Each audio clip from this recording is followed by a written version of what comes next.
Tudo isso é absolutamente fantástico, inacreditável, maravilhoso. Mas diga-me, padre, quando o senhor me disse que deveria vir aqui encontrá-lo, acho que não era só para isso. O Senhor tinha me falado da vida do Cristo. Os senhores puderam chegar de fato até a vida do Cristo?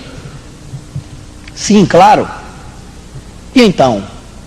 Houve um pequeno silêncio, uma hesitação, ou um breve recolhimento antes de começar. E o padre Ernest retomou a palavra. Em primeiro lugar, tentamos captar a imagem da paixão. Inicialmente enfrentamos uma dificuldade, por mais monstruosa que seja essa espécie de suplício. A crucificação era frequente naquela época. Havia muitos homens crucificados. Era difícil saber quem era o Cristo. Nem a coroa de espinho poderia nos ajudar, pois, contrariamente ao que se pensa em geral, a coroa de espinhos também não era excepcional. Então tentamos ir um pouco mais longe, e então encontramos a última ceia. A partir daquele momento, não abandonamos mais a figura do Cristo. Era o ano 36 de nossa era, e as cenas foram captadas de 12 a 14 de janeiro de 1956. Vimos tudo: a agonia, o Jardim das Oliveiras, a traição de Judas, o processo, o Calvário. Jesus estava desfigurado quando foi levado a Pilatos. Nós vimos a subida do Calvário, o caminho da cruz. Mas a piedade medieval deformou um pouco, acrescentando alguns episódios ao acontecimento.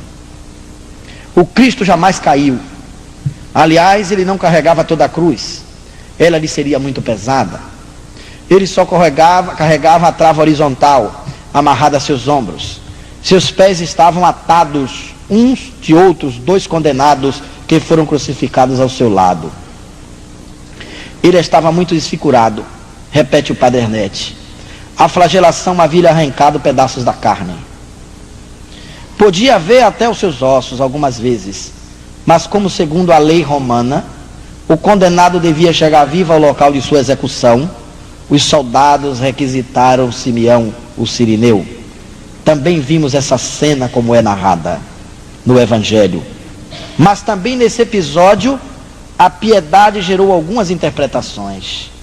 Antigamente líamos textos lindos, que faziam com que desejássemos estar no lugar de Simeão. Sentíamos interiormente vontade de, como ele, ajudar o Cristo a carregar sua cruz. Mas vimos naquela ocasião que Simeão não demonstrou qualquer disposição para aquela tarefa. Ele foi obrigado a cumpri-la. O episódio de Verônica, pergunta o padre Brini, enxugando o rosto do Cristo, foi visto pelos senhores? Não houve esse episódio. E aliás, o senhor sabe, essa passagem também não está nos evangelhos. E o padre Ernest prosseguiu naquela história fantástica. Chegando ao Calvário, Cristo olhou para todos aqueles que o cercavam e que o insultavam. E repetiu-se a mesma cena ocorrida no Jardim das Oliveiras. Todos caíram ao chão. Judeus, gregos e romanos. Apenas Maria, João e duas outras Marias permaneceram de pé. Ao pé da cruz, nem Maria, sua mãe, nem São João choravam. Apenas choravam as duas outras Marias. Aí também o Stabat Mater não está correto. Maria não estava lacrimosa. Algumas palavras ditas não estão mencionadas nos evangelhos. Por exemplo, em determinado momento Cristo disse: esta é a vossa hora. Quando estava na cruz também disse: agora que sou exaltado, atrairei todos para mim. As 7 palavras de Cristo na cruz relatadas pelos evangelhos são quase exatas. Cada vez que falava, olhava em torno de si e todos se calavam. Seu rosto era de dor, mas sempre nobre, hierático. Por vezes o texto do evangelho foi nos mostrado de forma um pouco mais completa. Em outros momentos, a atitude de Cristo tornava mais claro o seu sentido, quando ele disse: tenho sede. Por exemplo, os judeus não compreenderam bem. Ele falava de sede espiritual, pois essas palavras foram ditas depois, logo quando ele repetiu: atrairei todos para mim. Ele falava da sede que sentia de nossas almas. Da mesma forma, quando ele disse ao bom ladrão: hoje comigo tu estarás no paraíso, compreendi quando olhava aquela cena no cronovisor, que o paraíso era ele próprio. Após as célebres palavras: mãe, aqui está teu filho, e filho, aqui está tua mãe, ele acrescentou, dirigindo-se a São João: e os outros, onde estão os outros? Por que me abandonaram? Eu não acho, acrescentou o Padre Ernetti, que o Cristo tinha morrido por asfixia.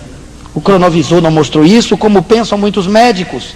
Nós vimos que ele se manteve ereto até o último momento. Então foi minha vez de ficar calado por alguns instantes. Diz o Padre Brino. Depois voltou minha curiosidade. E a ressurreição? Os senhores viram também a ressurreição? Sim, é difícil descrevê-la.